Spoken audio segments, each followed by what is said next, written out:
네, 안녕하십니까. 저는 국어국문학과 김지우입니다. 그럼 발표 시작하겠습니다. 이번 발표의 제목은 캡스톤 디자인에서 인문융합 창업 우수활동팀으로입니다. 이 제목은 제가 인문융합 창업에 도전하게 된 계기와 관련이 깊은데요. 자세한 이유는 뒤에서 알 수 있으니 관심 있게 들어주시면 감사하겠습니다.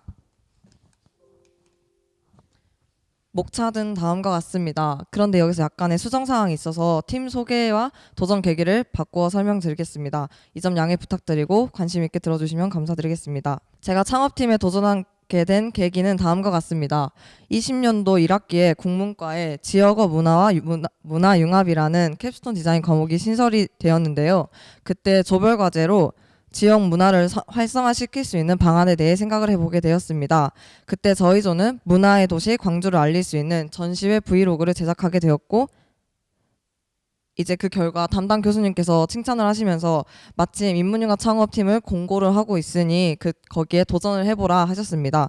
그래서 조별 과제를 업그레이드 하여서 학과 내 학생들 4명을 더 모아 창업팀 다다익성을 만들게 되었습니다. 다다익성이랑 서로 다른 성씨들이 만나 알려주는 다다익선 채널인데요.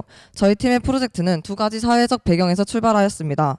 첫 번째는 코로나19 장기화에 따른 문화산업 소비 침체 현상, 그리고 두 번째는 SNS 이용 활성화입니다. 따라서 인문과 문화의 융합을 통해 미디어 산업의 주체가 되는 것이 저희 팀의 주된 목표이자 활동이었습니다. 저희는 국내 문화 산업 중에서도 전시회에 주목을 했습니다. 전시회와 전시회 주제와 관련된 콘텐츠를 제작하여 결론적으로 전시회를 홍보하는 것이 저희 팀의 최종 목표라 할 수 있습니다. 우선 저희 팀의 가장 큰 카테고리가 전시인 만큼 전시회를 선택하고 컨택하는 과정이 가장 중요했습니다. 처음으로 컨택한 전시회는 바로 서울은 소설의 주인공이다입니다. 해당 전시회는 해방부터 4.19까지의 서울을 배경으로 한 문학을 담아낸 전시인데요. 어찌 보면 첫 도전인 만큼 우리 팀이 가장 자신이 있는 전시를 선택하는 것이 중요하다고 생각을 했습니다. 그래서 문학이 주된 주제인 전시회를 선택을 하였습니다. 전시회 주제가 문학인 만큼 사람들에게 문학을 좀 더 쉽고 재밌게 알리기 위해 노력을 했습니다. 그래서 저희 팀의 로고도 문학에 초점을 두어 이렇게 만들어 보았습니다. 이건 당시 활동 사진인데요. 영상을 제작하기 전에 스토리보드도 직접 제작을 해보고 매 모임마다 좀 더 새로운 진부적이지 않은 콘텐츠를 제작하기 위해서 매번 열심히 회의를 했습니다.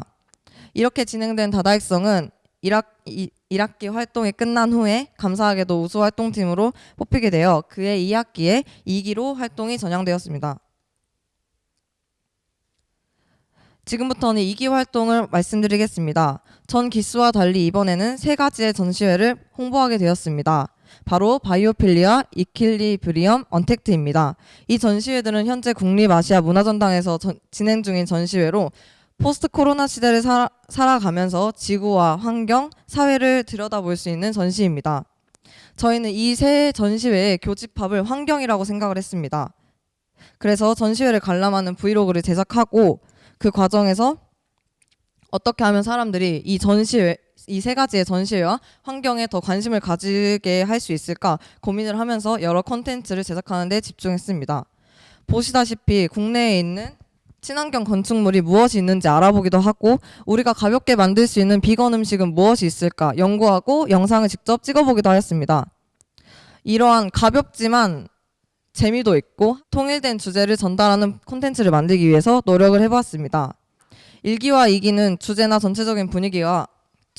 전체적인 분위기가 사뭇 달랐기 때문에 로고도 환경과 인문 그 사이에 다다익성이 있다는 느낌으로 만들어 보았습니다.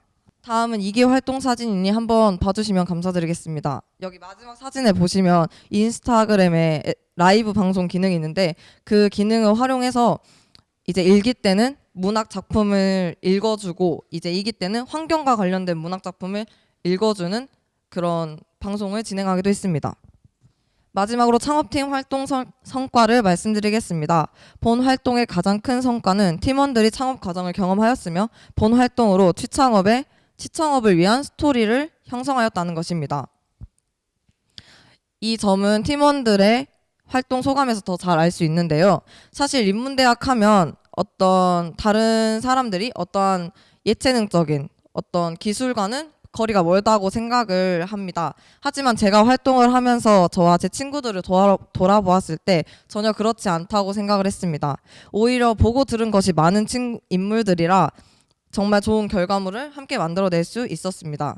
인문융합 창업을 통해 깨달은 가장 큰 하나는 우리도 가능하다였습니다. 플랫폼의 소비자에서 머무는 것이 아닌 선두주자로 나서고 미디어 산업에 기업하는 인물이 될 수 있는 가능성이 열렸다고 생각을 합니다.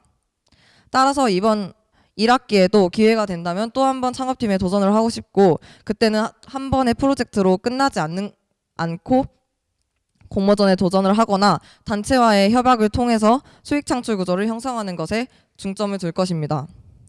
사실 제목에 우수 활동팀이라고 이제 적어놨는데 여기서 발표하신 걸 보니까 여러 창업팀들이 꾸준히 우수한 활동을 하신 것 같습니다. 저희 팀도 그에 못지않게 여러 활동을 하면서 많은 더 다양한 좋은 콘텐츠를 만들기 위해서 노력하겠습니다. 그럼 이상으로 발표를 마치겠습니다. 감사합니다.